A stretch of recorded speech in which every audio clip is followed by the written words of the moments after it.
যে আমার হাতে যে আপনারা চারা দেখতেছেন, এই চারাটা একেবারে বিজলি প্লাস 2020 হয়ে গেছে। দেখেন নিচের যে আপনার 20 পাতাটা আমরা যেটা বলি নিচের পাতাটা, সে পাতাটাও এখনো পড়েনি এবং চারাটা কত মোটা এবং কত গোড় আগাল, কত শেপটা কত সুন্দর। এবং দেখেন ভাইরাস, কোনো ভাইরাস নাই, মানে কোনো পাতাটা এতটাই সুন্দর।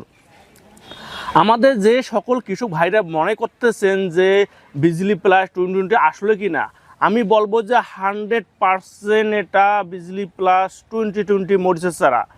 এবং যে কোনো কৃষক ভাইরা, আমরা তো সবসময় একটা কথা বলি যে কৃষি ও কৃষকের বন্ধু, আমরা কৃষি ও কৃষকের বন্ধু হিসেবে কাজ করতেছি।